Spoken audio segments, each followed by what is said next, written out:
स्वागत है आप सभी का हमारे YouTube वीडियो चैनल में। और आज चूँकि जो कल UGC ने जो नोटिफिकेशन जारी किया था कि 1 जुलाई से 2023 से जो है PhD की अनिवार्यता नहीं रहेगी, इस बात को लेके कई तरह की अफवाहें बाज़ार में चल रही हैं। कई लोग अफवाहों में जी रहे हैं कि अब जो है असिस्टेंट प्रोफेसर बनने के लिए PhD की बिल्कुल ज़रूरत नहीं पड़ेगी, या नेट कंपलसरी हो गया, PhD की कोई वैल्यू नहीं रही। तो आज इस वीडियो में हम आपको पॉइंट टू पॉइंट बताएंगे कि UGC ने क्या कहा, UGC ने क्या कहा और क्यों उसके बारे में लोगों के मन में ये कन्फ्यूजन पैदा हुआ कि PhD अब ज़रूरी नहीं रहेगा या PhD कंपलसरी नहीं है, अब UGC नेट कंपलसरी हो गया, UGC नेट क्वालिफाई करना ही पड़ेगा, ऐसा लोगों का मानना हो गया। लेकिन मैं ये बात बताना चाह रहा हूँ कि UGC ने आखिर ये बातें जो कही उसका क्या अर्थ है। तो मैं ये बता दूं आपको कि UGC का जो अर्थ मतलब है, UGC ने चूँकि आज क्लियरिफिकेशन भी जारी किया है कि उन्होंने क्या कहा है, इसलिए कन्फ्यूज होने की आवश्यकता नहीं। UGC ने क्या कहा पहले उस बात को हम देख लेते हैं। देखिए UGC क्या कहा। शॉर्ट टाइटल कमेंसमेंट, क्या कहा उन्होंने कि शॉर्ट टाइटल जो है कमेंसमेंट किया है कि दीज रेगुलेशन में be called the university grant commission minimum qualification for appointment two of teachers and other academic staff in universities and colleges and other. और ये कहा कि ये रेगुलेशन 2023 कहलाएगा, अमेंडमेंट होगा। This shall be come force with effect from 1 जुलाई 2023। ये भी कह दिया कि 1 जुलाई 2023 से ये प्रभावी होगा। क्या प्रभावी होगा, क्या कहा उन्होंने, उस बातें क्या थी, देखिए इस लाइन को, सेकंड पॉइंट को पढ़िए। उन्होंने क्या कहा in the university grant commission minimum qualification for appointment of teachers and other academic staff in university and colleges and other measures for the maintenance of standard in higher education regulation 2018, जो पहले बना 2018 में regulation बनाया था UGC ने। In regulation 3 for sub regulation 3.10, ध्यान दीजिएगा point पर। रेगुलेशन 3 का जो सब रेगुलेशन है 3.10, the following sub regulation shall be substituted, namely दो 3.10 रेगुलेशन था उसको सब्स्टिट्यूट कर दिया किससे, तो ये देखिए 3.10 पर अब नया क्या आ गया। UGC ने कहा कि NET SET SLET shall be the minimum criteria for the direct recruitment to the post of assistant professor for all higher education institution. उन्होंने कहा कि नेट सेट और स्लेट जो है वो मिनिमम क्वालिफिकेशन होगा डायरेक्ट रिक्रूटमेंट के लिए, असिस्टेंट प्रोफेसर के लिए। ठीक है, क्या कहा कि मिनिमम एलिजिबिलिटी होगी नेट स्लेट के और सेट जो है असिस्टेंट प्रोफेसर के अपॉइंटमेंट के लिए। ये तो पहले भी था, क्या नया है इसमें?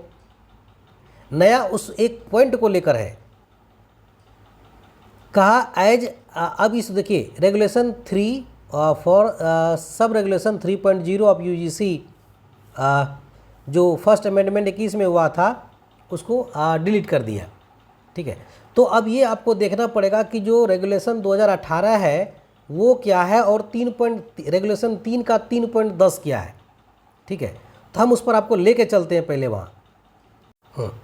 अब मैं UGC के रेगुलेशन 2018 को लेके चलते हैं। जो UGC ने जो भारत का राजपत्र होता है, द गजट ऑफ इंडिया होता है, उन्होंने उनमें प्रकाशित किया था जुलाई 18, 2018 को। कब किया था? जुलाई 18, 2018 को प्रकाशित किया था भारत के गजट में। उसको मैं लेके चलता हूँ, जो असिस्टेंट प्रोफेसर के लिए अपॉइंटमेंट के लिए जो है क्या रेगुलेशन बनाया था। तो सबसे पहले जो UGC ने कहा 3.10, तो हम आ गए 3 जो रेगुलेशन है उस पर आ गए हैं। अब 3.10 पर चलते हैं, क्या कहता है 3.10। ये देखिए 3.10 क्या कर रहा है, ये अब आ गया ये 3.10, ये पॉइंट क्या कर रहा है, दिनांक 1 जुलाई 2021 से विश्वविद्यालयों में सहायक आचार्य के पद पर भर्ती के लिए PhD की अनिवार्यता अर्हता होगी। यानी PhD को मैंडेटरी किया यहाँ पर। कब किया? मैंडेटरी, कंपलसरी, मैंडेटरी कर दिया था 2018 के रेगुलेशन में UGC ने कि 1 जुलाई 2021 से जो भारत के विश्वविद्यालय हैं, जो कॉलेजेज हैं, उसमें असिस्टेंट प्रोफेसर के डायरेक्ट रिक्रूटमेंट के लिए 2018 रेगुलेशन को UGC का फॉलो करना होगा। उन्होंने 3 पॉइंट जो रेगुलेशन 3 है, 3 पॉइंट में जो 3.10 सब रेगुलेशन है उसमें ये भी कह दिया था कि 1 जुलाई 2021 से किसी भी कीमत पर सिर्फ net qualified candidate assistant professor नहीं बन पाएंगे, इसके लिए उसे पीएचडी करना अनिवार्य होगा। यानी बिना पीएचडी किए आप असिस्टेंट प्रोफेसर नहीं बन सकते हैं। इस पॉइंट को यूजीसी ने डिलीट कर दिया है। अब कहा है कि जो हमने कहा था पहले 18 के रेगुलेशन में ये कंपलसरी होगा और 2021 में इसको 2 साल के लिए छूट दिया था, वो छूट जो है किसी समय सीमा समाप्त हो चुकी थी, तो यूजीसी ने नया रेगुलेशन जो अमेंडमेंट किया 18 रेगुलेशन में उसको कहा जो अमेंडमेंट है 2023 का, वो रेगुलेशन 2023 का लाएगा। तो सिर्फ इस 3.10 को डिलीट किया है, पूरे रेगुलेशन को डिलीट नहीं किया है। किसको किया है? 3.10 रेगुलेशन को डिलीट किया कि ये जो मैंडेटरी था पीएचडी, अब ये मैंडेटरी नहीं रहा, इसको डिलीट कर दिया और यहाँ पर क्या किया, नेट, सेट और स्लेट जो है उसको मिनिमम क्वालिफिकेशन माना, मिनिमम माना, ख़त्म नहीं, मिनिमम माना, इसको कंपलसरी नहीं किया है। यानी जो ट्वीट है जो एम जगदीश का, यूजीसी के जो चेयरमैन है, उन्होंने कहा कि पीएचडी अब ऑप्शनल होगा। क्या कहा? पीएचडी अब ऑप्शनल होगा, ऑप्शनल होगा। लेकिन यहाँ पर जो है सिर्फ और सिर्फ ये बातें हैं कि मान लीजिए किसी ने 10 कट्ठा आपकी ज़मीन बेईमानी कर ली और उसमें से 1 कट्ठा ज़मीन आपको लौटा दिया, अर्थ यही है, फिर भी आपका 9 कट्ठा बेईमानी है। यूजीसी ने जो कहा उसके साथ भी यही बातें हैं। पहले आपको क्या किया, नेट वाले कैंडिडेट को सीधा कंपटीशन से बाहर कर दिया, उसको जो है जो एकेडमिक स्कोर होगा उसमें उसको मार्क्स कम दिया गया, पीएचडी को जो है बहुत नेट की अपेक्षा बहुत अधिक वेटेज दिया गया। यानी एक तरह से नेट वाले को सीधे कंपटीशन से जो असिस्टेंट प्रोफेसरल वैकेंसी थी उससे बाहर कर दिया गया था इनडायरेक्ट वे में। और अब क्या किया, चूँकि जब विरोध होने लगा, कई बातें आने लगी कि पीएचडी में समय लगता है, बहुत बातें होने लगी, तो यूजीसी ने पहले 2 साल के कोविड को लेकर छूट दिया और अब उसमें अमेंडमेंट लाइक नहीं, पीएचडी कंपलसरी नहीं होगा बल्कि वो ऑप्शनल रहेगा। अब ऑप्शनल की बात है तो ऑप्शनल का मतलब क्या है? तो सबसे पहले मैं समझाना चाहूँगा पीएचडी रेगुलेशन 2018 को कि क्या चाहिए उसके ज्वाइनिंग के लिए, असिस्टेंट प्रोफेसर के रिक्रूटमेंट के लिए। पहले उसको पॉइंट टू पॉइंट समझिए कि क्या चाहिए और यूजीसी ने क्या कहा और सिर्फ नेट वाले कैंडिडेट को इसका क्या फ़ायदा मिलेगा। ठीक है, चलते चलते रेगुलेशन 2018 को हम समझाते हैं आप। हाँ, अब आप समझिए कि यूजीसी ने पहले क्या कहा था, जो क्या था। सबसे पहला सवाल है कि जो आपको प्रोफेसर के, असिस्टेंट प्रोफेसर के लिए डायरेक्ट रिक्रूटमेंट के लिए जो एलिजिबिलिटी थी वो ये थी कि आप कम से कम एमए जो है, एमए, एमएससी, एमकॉम या कहिए मास्टर डिग्री आपके पास होनी चाहिए। मास्टर की डिग्री होनी चाहिए। वो कितना? मास्टर डिग्री कम से कम आपको जो है 55% मार्क्स होना चाहिए। ठीक है, मास्टर डिग्री। अब दूसरा क्या था, इसके बाद आपको पीएचडी कंपलसरी था और पीएचडी या फिर नेट सेट जो भी आपके पास है, ये 2 चीज़ें जो है, ए एमए, बी नंबर में आपका जो पीएचडी, सी नंबर में नेट और पीएचडी में क्या था, अंतर था। क्या मान के चला था कि नेट वाले को तो सीधे आउट कर दिया यूजीसी ने 2018 के रेगुलेशन में कि खाली नेट है तो आपका रिक्रूटमेंट नहीं होगा। अब समझिए कि कहाँ कहाँ पॉइंट था, उस पॉइंट को समझने के बाद ही आप ये कर पाएंगे कि यूजीसी ने भी जो किया वो कितना सही किया या कितना भलाई किया नेट वालों के लिए। मेरा तो मानना कि कोई भलाई नहीं किया। चलिए देखते हैं, समझते हैं उस पॉइंट को क्या है वहाँ पर। चलिए अब देखिए, सबसे पहले समझिए कि मेरिट स्कोर कैसे बन रहा था। सबसे पहले मैं आपको बता दूं, जो विश्वविद्यालय में सहायक आचार्य के पद पर जो है साक्षात्कार के लिए जो कट ऑफ डिसाइड होगा वो कैसे होगा। देखिए, स्नातक का नंबर जोड़ा जाएगा, स्नातकोत्तर का, एमफिल है तो एमफिल का, पीएचडी है तो पीएचडी है, नेट जेआरएफ है तो नेट जेआरएफ का। इसके अलावा भी कई चीज़ों पर नंबर है, मार्क्स है, उसको मैं समझाता हूँ कि वो कैसे जो है यहाँ पर जोड़ा गया था। सबसे पहले स्नातक में कैसे आपका मेरिट बनाएगा।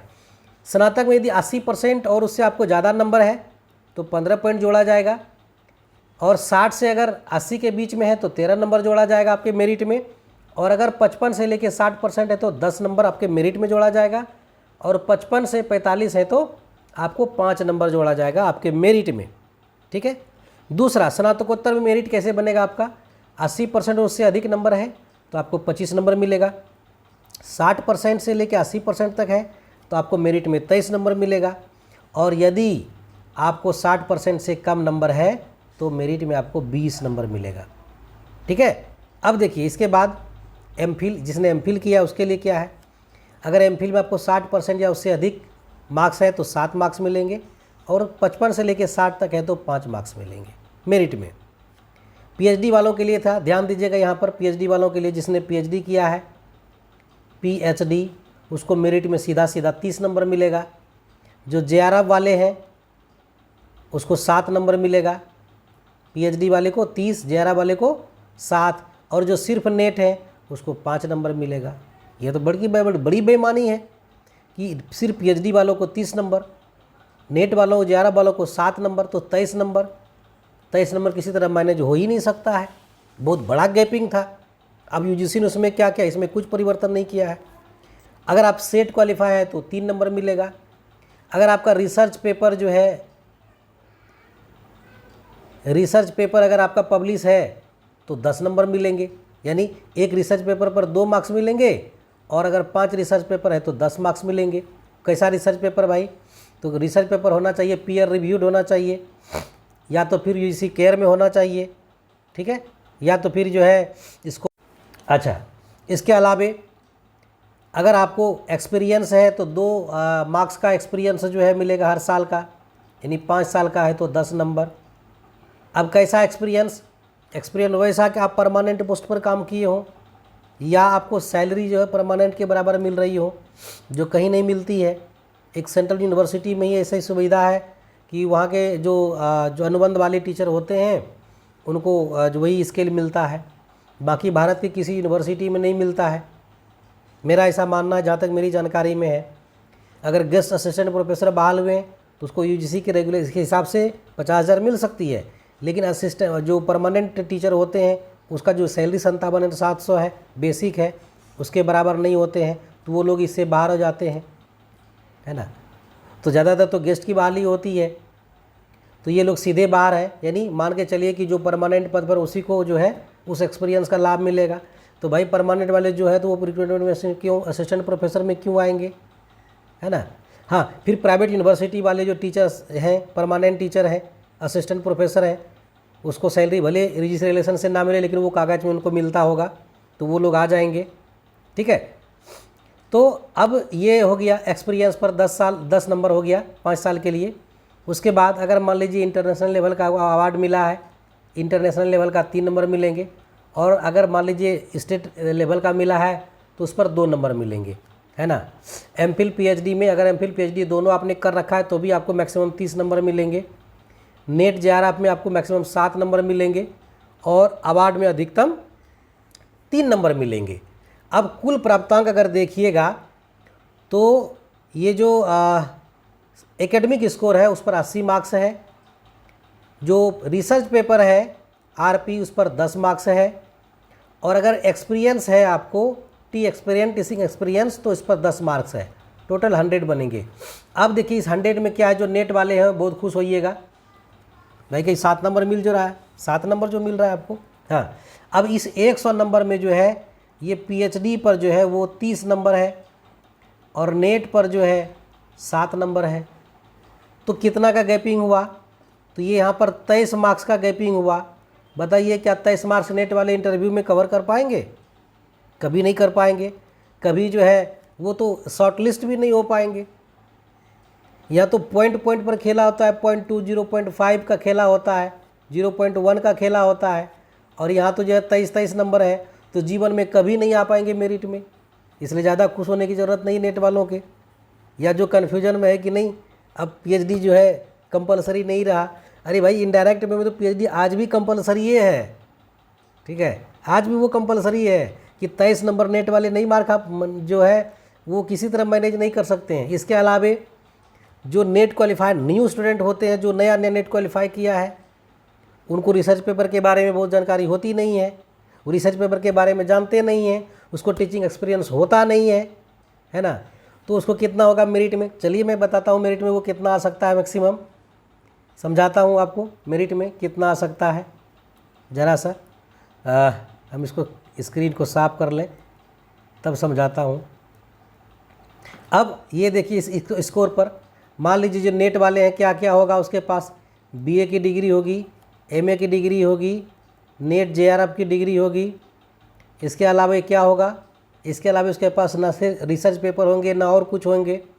अब मान लीजिए उसमें जो तेज बंदा है 2-4 साल हो गया है, जिसका संबंध किसी बड़े टीचर से है या स्कॉलर, बढ़िया स्कॉलर, अच्छे स्कॉलर से हैं जो उसकी मदद कर सकता है, तो वो 2-4 पेपर निकलवा भी दें।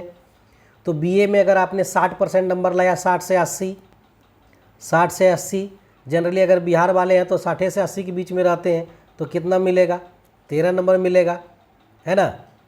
और अगर मान लीजिए एमए आपने किया है तो एमए वाले भी इसी के बीच रहते हैं, तो कितना मिलेगा, 23 नंबर मिलेगा। अगर आप नेट है तो 5 मिलेगा, और जेआरएफ रहिएगा तो 7 मिलेगा।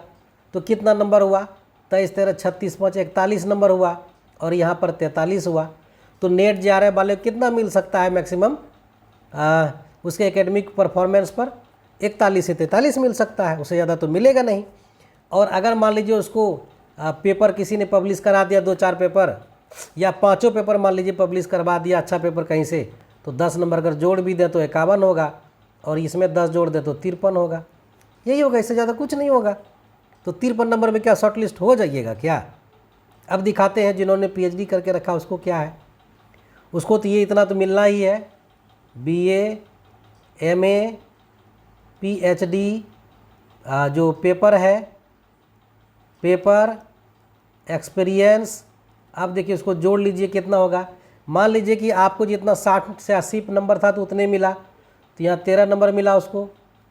एमए में अगर 60 से 80 है तो 23 मिला, पीएचडी है तो 30 मिला उसको। वो जो पीएचडी किए वो 5 पेपर श्योर कंप्लीट रखते हैं कि हम जो है वो जो 5 पेपर पब्लिश रहता है, 10 नंबर मिलेगा। एक्सपीरियंस की बात है किसको कितना है ना। मान लीजिए किसी को अगर 5 साल का एक्सपीरियंस है तो वो कहाँ जाएगा, उसको देख लीजिए। और जो एक्सपीरियंस रहता है वो लोग जो है जुगाड़ वगैरह करके जो है पेपरों जो अवार्ड वाला होता है वो व्यवस्था कर लेते हैं, तो 3 उसको भी जोड़ लीजिए अवार्ड पर। तो देखिए उसको आप बिना नेट का कितना नंबर होता है, तो 3, 3, 6, 3, 9 हो गया, 1, 2, 3, 5, 2, 7, 1, 8, 1, 9 हो गया, 89 हो गया, 89 हो गया। आपको कितना मिला, आपको मिला 51, इसको कितना मिला 89।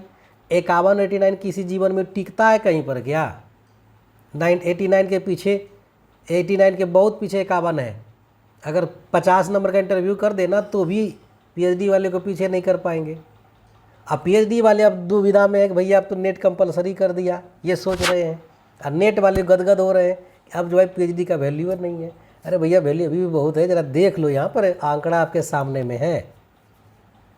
तो नेट वाले को ज़्यादा खुश होने की ज़रूरत नहीं है, जो भैया जो नेट क्वालिफाई किया हो जल्दी से पीएचडी कर लेना, ठीक है। मैं भी इसका मारा हूँ, मैंने भी पीएचडी की उसके बाद में, ठीक है। तो इसको मैं समझा रहा हूँ आपको कि असल में क्या हुआ। असल में ये फिगर आज भी है कि सिर्फ नेट वाले शॉर्ट लिस्ट नहीं हो सकते हैं। यूजीसी ने कुछ नहीं किया, सिर्फ ये कहा कि मैंडेटरी नहीं होगा, यानी ये मान के चलिए कि 10 कट्ठा ज़मीन आपकी बेईमानी हुई, उसमें 1 कट्ठा आपके गिड़गिड़ाने पर मिल गया, फिर भी 9 कट्ठा आपकी बेईमानी है, फिर भी आप उस लिस्ट में नहीं आ पाइएगा। 89 किसी भी तरीके से पीछा नहीं कर पाइएगा, ठीक है। अब सवाल है अगर किसी के पास नेट की डिग्री है तो क्या होगा, तब तो सोने पे सुहागा है, नेट पीएचडी है। तो मान लीजिए 89 हो गया विदाउट नेट, और नेट आ गया तो इसमें 5 नंबर जुड़ गया तो कितना हो गया 94, 100 में 94। तो नेट पीएचडी वाले जो है तो बम हो गए, उसको तो पीछे करना आसान नहीं है। अब जिनको जेआरएफ है तो वो 96 हो जाएंगे। तो जो नेट पीएचडी दोनों है उसको जो नंबर आएगा वो 90 से लेके 96 तक के बीच में औसतन लोगों का आएगा। और जो सिर्फ नेट क्वालिफाई कैंडिडेट हैं उसको 41 से लेके 51 या 53, बहुत कुछ हुआ ज़्यादा से ज़्यादा तो 53, इससे ज़्यादा नहीं आ सकता है, तो 53 तक आएगा। क्योंकि नेट वाले को तो एक्सपीरियंस भी नहीं होता है, क्योंकि बिना पीएचडी किए या बिना नेट किए आप असिस्टेंट प्रोफेसर हो नहीं सकते, और नहीं हो सकते तो आपको जो है एक्सपीरियंस भी नहीं मिलेगा। तो नेट वाले को ज़्यादा से ज़्यादा नंबर मिल सकता है 41 से 51, 53 तक, इससे ज़्यादा नहीं मिल सकता। वहीं पीएचडी वाले और नेट वाले दोनों हैं तो 90 से 96 तक, और नहीं तो 89, 90 नंबर मिल जाएगा ओनली पीएचडी वाले को। तो नेट वाला पीएचडी वाले के सामने में कहीं नहीं टिकता है, और जिसको नेट प्लस पीएचडी है, नेट प्लस पीएचडी, उसके सामने सिर्फ पीएचडी वाले नहीं टिकते हैं। तो यूजीसी रेगुलेशन में कुछ नहीं कहा है, सिर्फ कहा कि हाँ मैंडेटरी नहीं होगा, यानी पीएचडी ऑप्शनल होगा, लेकिन जिसको पीएचडी है उसको 30 नंबर ज़्यादा मिलेगा।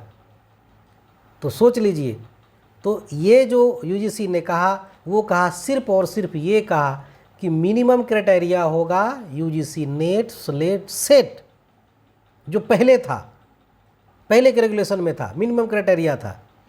लेकिन 18 के रेगुलेशन में बहुत कुछ बदलाव नहीं हुआ है। एकेडमिक परफॉर्मेंस में कोई बदलाव, एकेडमिक स्कोर में कोई बदलाव, जो मेरिट बनना है उसमें बिल्कुल नहीं हुआ है।